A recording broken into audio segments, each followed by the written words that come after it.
वंदे जगत्प्रियकरौ करुणावतारौ कुचकलशभरार्ता केसरी क्षीणवद्या जिगुलतरनितम्बा पक्वबिम्बागरोष्ठी चरणवैभयस्मास्कन्धवेन्यस्तस्तो निभुवनरसपुञ्जं जातिराधारनिपुण्यम् ॐ नमः परमहंसास्वादित चरणकमलचिन्मकरन्दाय भक्तजनमानसनिवासाय श्रीरामचन्द्राय वागीशाजस्य वदने लक्ष्मीर्यस्य च वक्षसि यस्यास्ते हृदये संवितं नृसिंहमहं भजे विश्वसर्गविसर्गादिं नवलक्षणलक्षितं श्रीकृष्णाख्यं परं धाम जगद्धाम नमामि तत् जय श्री कृष्ण चैतन्य प्रभु नित्यानंद श्री अद्वैत गदाधर श्रीवासदि गौर भक्तवृंद जय श्री रूप सनातन भट्ट रघुनाथ श्री गोपाल भट्टदास रघुनाथ ये छय गुसाई कर चरण वंदन जाहिर विघ्ननाशविष्ठम् वाञ्छाकल्पतरुभ्यश्च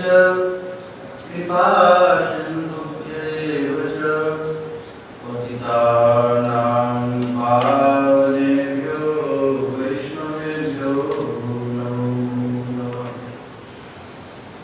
श्री कृष्ण चैतन्य महाप्रभु की शिव नित्यानंद प्रभु की श्री अद्वैत प्रभु की श्री राधा प्राणनाथ की सुभाष पंडित की शिवराचार्य की ब्रजा की राधा रानी की श्री लाडली लाल की श्री श्री गिरिन्द्र बिहारी बिहारी सरकार की श्री श्री अनंत श्री विभूषित श्री पंडित बाबा जी महाराज की जय जय श्री राधे निताय गौर हरि बोल। परम मंगलमय कारण करुणा प्रभुराय श्री गौरांग महाप्रभु की महती अनुकंपा से अनंत श्री विभूषित श्री श्री पंडित बाबा जी महाराज के तिरुभाव तिथि के उपलक्ष्य में श्रीमद् भागवत सप्ताह के माध्यम से हम लोगों को सत्संग लाभ का अवसर प्राप्त हो रहा है। कल हम लोग नवम स्कंद की कथा श्रवण किए थे।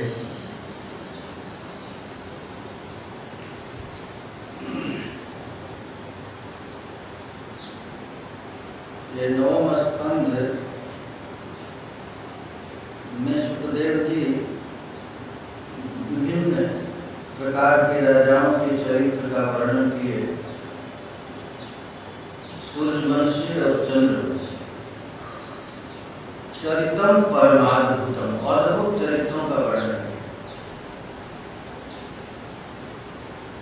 और राजा के वंश के संतान का वर्णन। बड़े बड़े राजा थे महाराज, मानधाता, सुरवा, नहुष। ये साधारण राजा नहीं थे। इस नवम स्कंद में यही बताया गया, ये हुए चले गए, ये हुए चले गए, इनके रखे हुए चले गए। ये बता रहे हैं कि यहाँ कोई स्थायी रहने वाला नहीं। यहाँ जो भी आया है कुछ दिन के लिए है, फिर चला जाएगा। इसलिए संसार के किसी वस्तु से आसक्ति न,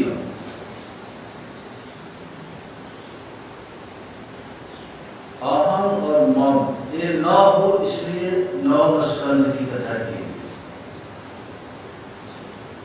देहाभिमान न हो और देहाभिमान के संबंधित वस्तुओं से मौन बुद्धि न, यही 2 कारण है 9 स्कंद में।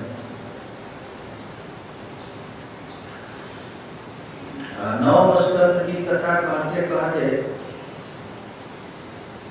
चंद्रवंश राजाओं का वर्णन में कृष्ण का भी अवतार का वर्णन कर दिए और 2 श्लोक में कृष्ण लीला वर्णन। भगवान इसलिए अवतार लिए और पृथ्वी के भार को हल्का करके चले।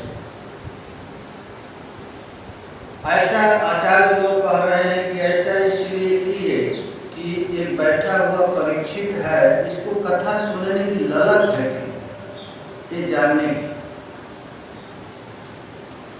तब परीक्षित महाराज ने बड़ा सुंदर प्रश्न पूछा कि हे नाथ, जिस चरित्र को मैं सुनना नहीं चाहता था, भूगोल खगोल को, उसको तो बड़ा विस्तार से वर्णन किए, और जिस कथा को सुनने के लिए मैं अनशन व्रत धारण करके गंगा जी के तट पर बैठा हूँ और उसको अति संक्षेप में वर्णन किए। मैं तो केवल कृष्ण कथा सुनने के लिए आया। वक्तु मरस सर्वज्ञ श्रद्धनानाय विष्णुता। मैं श्रद्धालु हूँ महाराज। भक्ति मार्ग में सबसे बड़ी जरूरी है विद्या में, ज्ञान में, वैराग्य में सबसे बड़ी जरूरी है श्रद्धा।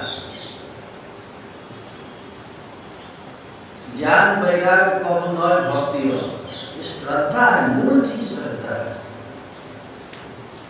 श्रद्धा यदि नहीं रहेगा तो ये कथा में ललक नहीं होगी, गुरु में श्रद्धा नहीं होगी, नाम में श्रद्धा नहीं होगी। तुम्हारा परीक्षित कहते हैं कि हम श्रद्धालु हैं और आप सर्वज्ञ हैं, इसलिए विस्तृतम वक्तुम अर्हसि। कृष्ण कथा को आप विस्तार पूर्वक,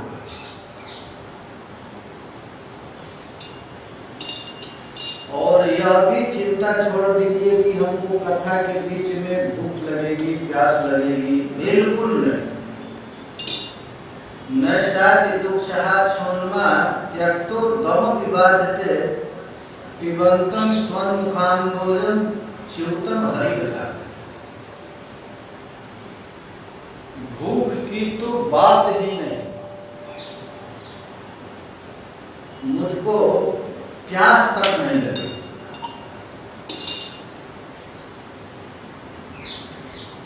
मैं पीऊंगा क्या तो कहते हैं पिबंतम त्वन्मुखाम्बोजं। आपके मुख कमल से निकला हुआ हरि कथामृतम पिबंतम, पीऊंगा, जिसके चलते हमको हमेशा के लिए भूख प्यास मिट जाए। जय गौरांगी।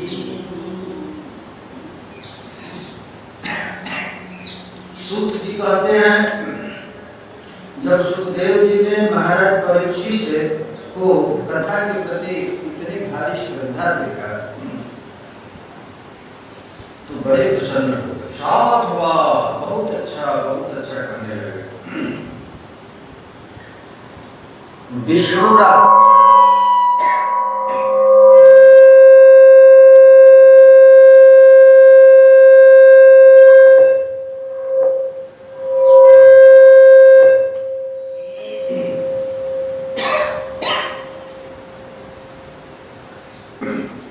एक कथा 2 महापुरुषों के बीच में हो रही है, विष्णुराज और ब्रह्मराज। परीक्षित का नाम है विष्णुराज और सुखदेव जी का नाम है ब्रह्मराज।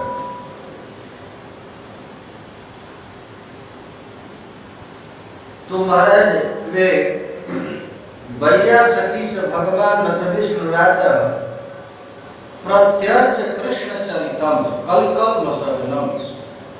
ये कृष्ण कथा क्या है तो कलि कल्मषम, कलियुग के समस्त अग को जलाने वाला है, नष्ट करने वाला है। और भागवत प्रधान सुखदेव जी कृष्ण कथा कहना प्रारंभ करते, कहते हैं कि महाराज पर सुखदेव जी कहते हैं, हे महाराज परीक्षित, सम्यक व्यवस्थिता बुद्धि तव राजर्षि सत्तमम, आपकी बुद्धि सम्यक है,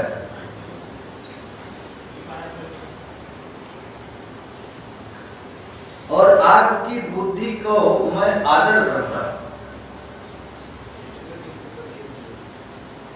क्योंकि वासुदेव कथायां ते यज्जाता नष्टिकीरति, श्री कृष्ण की कथा में आपको इतनी भारी रति है। महाराज साधन का फल है, इस साध्यावस्था कृष्ण कथा में जिसको रति हो गई, निष्ठा हो गई, प्रेम हो गई, बस भवसागर से पार हो गया। क्योंकि कथा प्रश्न वक्तारम, ये कृष्ण के कथा के विषय में पूछना, श्रवण करना और कहना, इन तीनों लोगों को वैसे ही, तीन लोग ऐसे ही पवित्र हो जाते हैं जैसे तत्पादम शरीरम जटा, जैसे श्री कृष्ण के चरण कमल से निकली गंगा तीनों लोगों को पवित्र करती है, वैसे कृष्ण कथा तीन लोगों को पवित्र करता है। वक्तारम, कृष्ण कथा कहने से वक्ता का पाप जल जाता है, अब प्रेक्षकम, पूछने वालों का भी जल जाता है, और श्रोत्री, सुनने वालों का। इस पृथ्वी पर अहंकारी राजाओं के चलते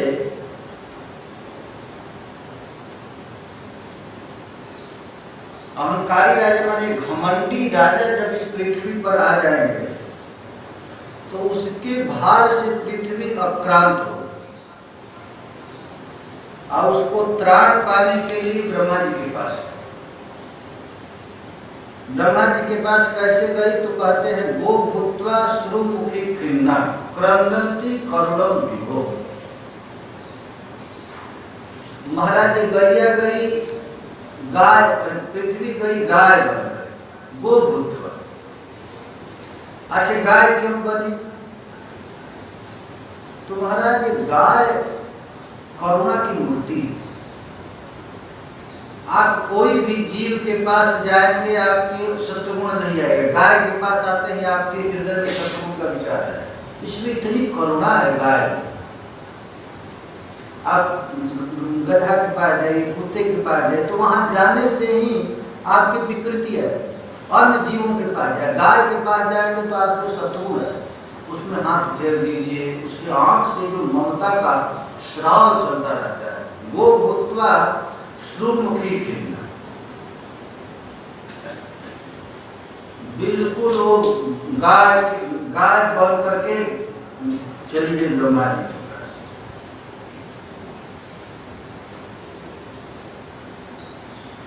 पृथ्वी पर बड़े बड़े अत्याचार हो रहे हैं, बड़े बड़े पहाड़ हैं, समुद्र हैं, लेकिन इससे पृथ्वी को आक्रांत नहीं होता है। लेकिन जब पृथ्वी पर महाराज लंपट लोग, बाढ़े फल बहुत, चोर जुआरा, जे लंपट परती पर धारा, अमानहि मात पिता नहीं देवा, साधु से करवाही सेवा, जिनके यह आचरण भवानी, ते जानो निश्चल सब प्राणी। ऐसे पापी लोग जब पृथ्वी पर आ जाते हैं तो ये पृथ्वी महाराज आक्रांत हो जाती है। और मन में विचार की मैं कैसे जाऊं, तो गाय बन धेनु रूप धरि हृदय विचारी। मन में गैया सोची कि कौन सा रूप धारण करूं, कैसे जाऊं, तो धेनु रूप है, और गई तहां जहां सूर्यमुनि जाए, जहां ब्रह्मा जी थे वहां गए। अब वहां जाकर के एक आचार्य कहते हैं कि ये पृथ्वी विष्णु की पत्नी है और अपने पति के पास जाना है। अब पति कहाँ है? तो लक्ष्मी के पास। तो यदि एक पति के दो पत्नी हो, अब पति यदि किसी हमारे सौत के पास हो तो इस पत्नी को अकेले नहीं जाना चाहिए। एक आचार्य लिखे हैं, यदि इस एक पत्नी को कष्ट हुआ है, पति यदि दूसरे हमारे सौत के पास है तो उसको अकेले नहीं जाना चाहिए, नहीं तो खराब माने। कैसे जाए? तो बेटा के साथ। तो पृथ्वी मैया ब्रह्मा तदुपधार्यार्थ सहदेवस्तदा। पृथ्वी ब्रह्मा जी के पास गई। ब्रह्मा भगवान के बेटे हैं, बेटे को लेकर चली। और ब्रह्मा जी सोचे कि मैं अकेले क्यों जाऊं, माँ पर भार पड़ा है, कष्ट हुआ है। तो अपने भी लड़के, ब्रह्मा जी के लड़के शंकर जी, तो जगामो सब त्रिनयनम, त्रिनयनम शिव जी, उनके साथ कहाँ गए भगवान? भगवान कहाँ है? तो इस ब्रह्मांड में भगवान अपने लिए एक मकान बनाया, वो क्षीर सागर। उसको रमा वैकुंठ भी बोलते हैं। रमा के कहने पर क्षीर सागर में अपना निवास स्थान बनाया। तो जगाम सत्रिनयनम तीरम क्षीर पयोनिधे। अब देवता लोग क्षीर सागर में गए तो तत्र गत्वा जगन्नाथ देव देव वृषा करती, वहां जाकर के भगवान की स्तुति करना प्रारंभ किया। अब कैसे स्तुति करेंगे? तुम्हारा जो भाषा जो जानता है उसी भाषा में स्तुति करना चाहिए। तो भगवान की भाषा कौन सा है? तो वेद, ठाकुर जी की वाणी है वेद। वेद प्रणयितो धर्म यह धर्मस्तद विपर्यय। तो वेद, चारों वेद में पुरुष सूक्त है।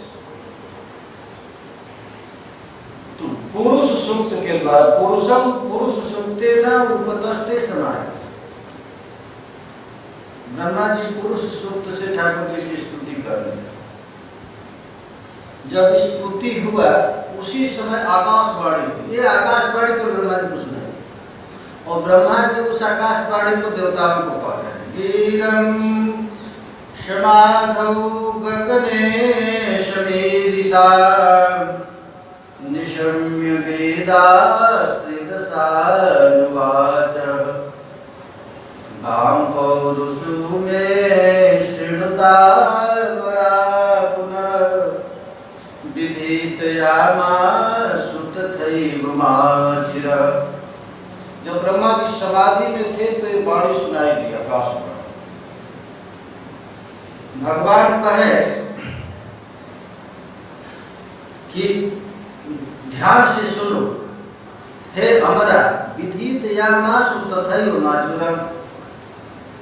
ये देवता लोग क्या कहने के लिए गए थे कि हे प्रभु, आपकी जो पत्नी पृथ्वी है उस पर बड़ा बड़ा अत्याचार हो रहा है, आप वैकुंठ से पृथ्वी पर अवतार। यही प्रार्थना करने के लिए गए। अरे पृथ्वी किसकी पत्नी है? तो विष्णु की पत्नी है। अब विष्णु से जाकर कह रहे हैं कि आपकी पत्नी को ज्वर हो गया है। धरा ज्वर, ज्वर कहते बुखार है, पृथ्वी को बुखार आ गया है, हे विष्णु आप अपनी पत्नी की रक्षा कीजिए। तो भाई कितना स्वाभाविक है, गलत दुख लगेगा। किसी की पत्नी की तबीयत खराब है और गांव के लोग जाए कहें कि तुम्हारी पत्नी की तबीयत खराब है, तो उसको खराब लगेगा कि भाई हमारी पत्नी की तबीयत खराब है, हमको भी पता नहीं। ऐसा मीटिंग करके आए हैं पृथ्वी के दुख को दूर करने के लिए। तो महाराज भगवान बड़े चालाक, बड़ा बुद्धिमान, अपने पर दोष नहीं लेते। भगवान देवताओं को कहे पुरैव पुंसावधृतो धराज्वरो। धरा को ज्वर हो गया है, मुझको पहले से पता है। पुरैव पुंसावधृतो धराज्वरो। भगवान का हमारी पत्नी का तबीयत खराब है, हमको पता है। तो अपनी पत्नी के दुख को दूर करने के लिए क्या करूंगा? तो कहते भवत विरंसय जलसूप जन्यता। बहुत शीघ्र मैं अपनी पत्नी के दुख को दूर करने के लिए जदुवंश में अवतार लेने वाला। और तुम लोग भी मैं हमेशा अकेले आता हूँ। बारह बना अकेले आया, नृसिंह आया अकेले आया, मत्स्य अवतार अकेले आया। मैं अभी इस बार पत्नी के साथ आऊँगा तो सेवा बढ़ जाएगी। सेवा बढ़ जाएगी तो तुम लोग भी जनिष्ये तत्प्रियार्थम संभवन्तु सुरस्त्रियः। हमारी पत्नी की सेवा करने के लिए तुम लोग भी अपनी अपनी पत्नी के साथ अवतार है। भगवान का देवताओं को कहे कि तुम लोग भी अपनी पत्नी के साथ आ रहे, क्योंकि लीला करूंगा, पत्नी की सेवा पत्नी करेगी, तुम लोगों की स्त्रियां सेवा करेगी। और हर एक अवतार में हमारा जो भाई छोटा संकर्षण है वो छोटा बन करके आता है, लेकिन इस बार बड़ा बन करके आएगा। अग्रतो भविता देव हरे प्रिय चिकित्सा है। ये संकर्षण देव हमारा बड़ा भाई बनकर आएंगे। क्यों आएंगे? तो प्रिय चिकित्सा है। लक्ष्मण के अवतार में उनको बड़ा कष्ट हुआ था। मैं जो निर्णय लेता था वो कुछ मना नहीं कर पाते थे, लेकिन इस बार वे हमारा बड़ा भाई बनकर के आएंगे, हरे प्रिय चिकित्सा, हमारी सेवा करने के। और जो भगवान विष्णु की माया है, विष्णुर माया भगवती यया सम्मोहितो जगत, सारा जगत को मोहित करने वाले भगवान की माया है, विष्णुर माया। महाराज कोई भी महात्मा या साधु सोचे कि मैं माया से पार हो जाऊं, कभी हो नहीं सकता। विष्णु की माया है। माया से कोई पार हो ही नहीं सकता। कोई कितना भी रगड़ कर जप कर ले, भजन कर ले, तपस्या कर ले और कहे कि मैं माया से पार हो जाऊं, तो असंभव है। विष्णुर माया भगवती यया सम्मोहितो जगत। शिव विरंच को मोहि को है बपुरा। शिव और ब्रह्मा तो गुलाम है माया। साधारण जीव माया को पार हो जाए ऐसा हो ही नहीं सकता। अदृष्टा प्रभुरांस्येन कार्यार्थे संभविष्यति। ये माया कौन है? तो भगवान की परिचारिका, नौकरानी। इसको सेवा मिली, माया को सेवा मिली कि जो हमसे दूर है उसको कष्ट, ये माया का काम। कृष्ण बहिर्मुख जीव भोगवांछा करे, निकटस्थ माया तार झपटिया जाए। कबू स्वर्गे उठाए, कबू नरके डुबाए, दंड जेल राजा जेल नदी की डुबाए। ये भगवान की माया कभी किसी को सम्मान करा देती है, तो सम्मान जहाँ मिलता है तैयार रहना अपमान लेने के लिए। जहाँ सुख मिलेगा वहाँ दुख होगा, दिन होगा तो रात होगा। जहाँ जिसको सम्मान मिलता है वहाँ 24 घंटा तैयार रहने से वहाँ भारी तुम्हारा अपमान होगा। भगवान कृष्ण ने शिक्षा दिया है। कृष्ण की सबसे बड़ा सम्मान इस पृथ्वी पर हुआ था राजसूय यज्ञ। संपूर्ण पृथ्वी के राजा के सामने अग्र पूजा कृष्ण की थी, और वही सबसे बड़ा भारी अपमान भी हुआ। शिशुपाल ने इतना गंदा गंदा गाली बीच में दिया। तो जहां तुम्हारा सम्मान होगा वहां निश्चित अपमान। ये कौन करता है? तो भगवान की माया। कब स्वर्गे उठाए, कब नरके, ये काम है माया। आए माया भी आएगी हमारे साथ। सुखदेव जी कहते हैं कि सूरसेन महाराज जदुपति के राजा थे। सूरसेनो जदुपति मथुरा महावसनपुर। मथुरा सूरसेना स्व विभयान भूभुजेपुरा। ये मथुरा भूमि को ये महाराज लोग भोग करते थे, सब जादव। ये मथुरा क्या है? तो देखिए भागवत में 2 बार आया मथुरा के लिए। मथुरा भगवान जत्र नित्यम सन्निहितो है। ये मथुरा मंडल में नित्य निरंतर भगवान का सन्निधि है, वास है।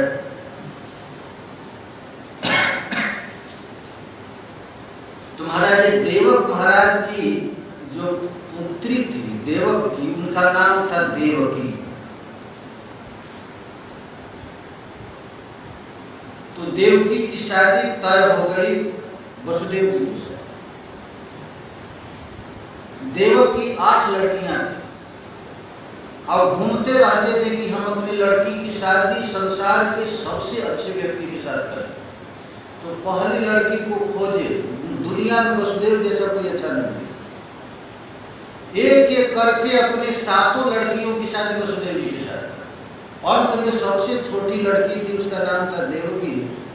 और सोचे कि इसको सबसे अच्छे के साथ शादी करूंगा तो हमारा पूरे भूमंडल में घूमे, लेकिन फिर वसुदेव के समान कोई अच्छा नहीं है।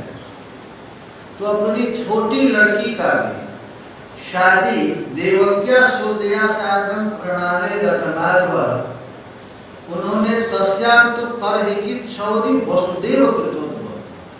तो छोटी लड़की का भी शादी वसुदेव के साथ तय हो गया, सब कुछ तैयारी हो गया है। और शादी वर वधू का विदाई का समय आया, दोनों रथ पर चढ़ गए।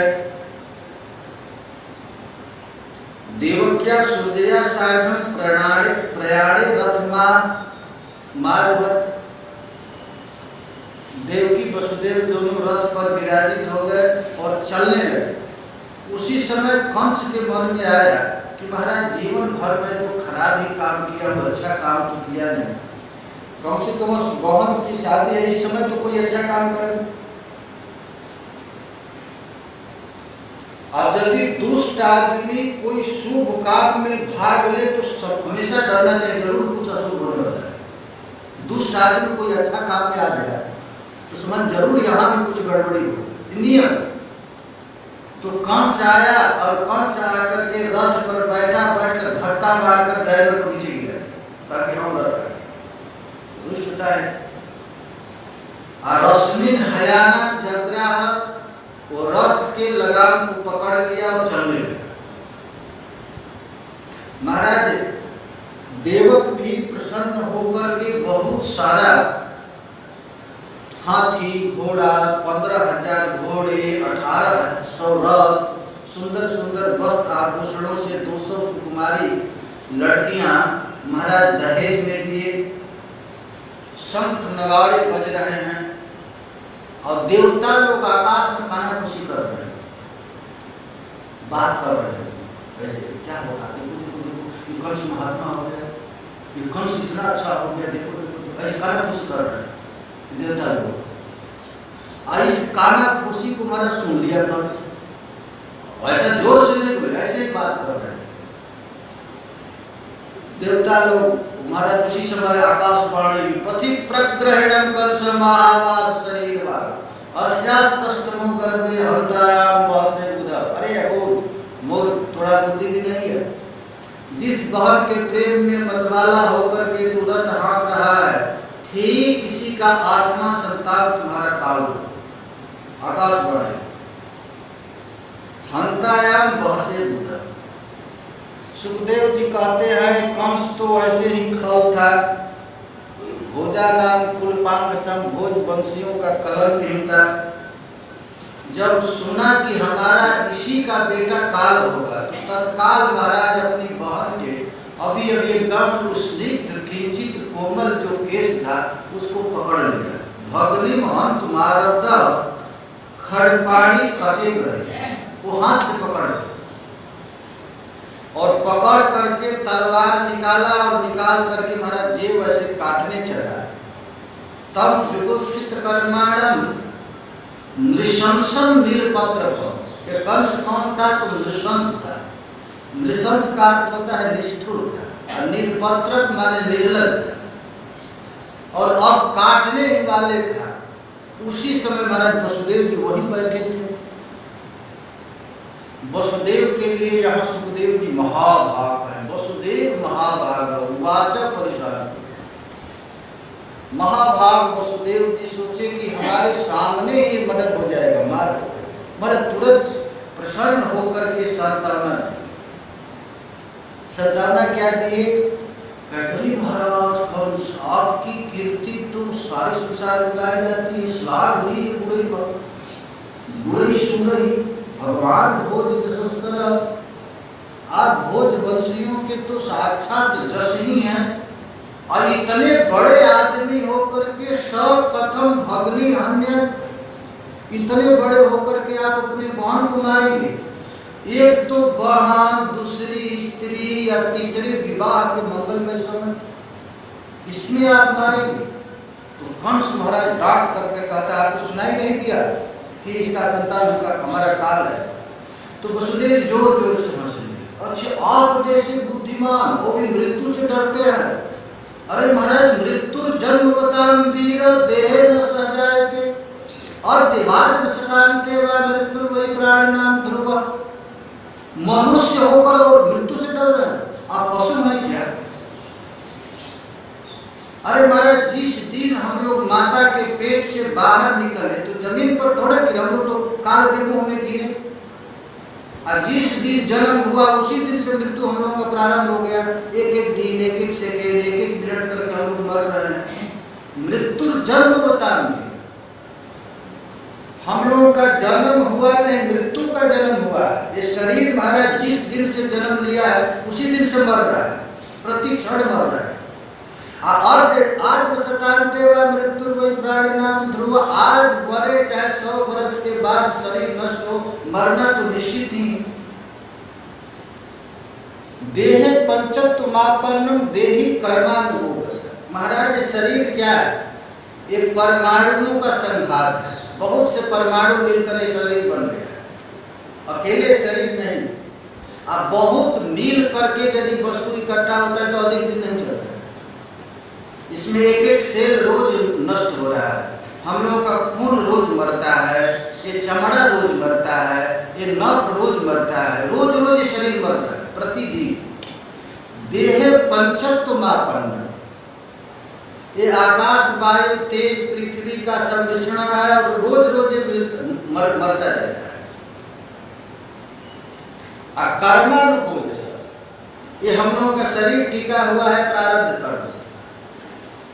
जैसा जैसा हम लोगों का प्रारब्ध है उसी के अनुसार चल रहा है। और देहांतर मनु प्राप्ति प्राप्त न, जो देहांतर होता है कौमारम यौवनम जरा तथा देहांतर प्राप्ति धीरस्तत्र न मुह्यति। ये शरीर का जो परिवर्तन हो रहा है उसमें धीर पुरुष कभी मोहित नहीं होता। जैसे ब्रजस तिष्ठन पदैकेन जथैवैकेन गच्छति। जैसे एक जीव होता है ऐसे चलता है, एक तीर को पकड़ लेगा तो एक तीर को छोड़ेगा, ऐसे ऐसे चलता रहता है। वैसे ही हमारा जैसा प्रारब्ध है वैसा शरीर मिला है। और जितना दिन जीना है उतना दिन ही जिए। और हम हमारे शरीर से जो कर्म हो रहा है तो कर्म से हमारा एक शरीर तैयार हो रहा है। जैसा हम कर्म किए हैं वैसा शरीर मिला है। जैसा इस शरीर में कर्म कर रहा है वैसा एक शरीर तैयार हो रहा है। और जिस दिन ये शरीर ढहेगा गिरेगा एक नया शरीर बनाया उसमें चलेगा। कहते हैं जथा तृण जलुकैवम देहि कर्म गति। ये देह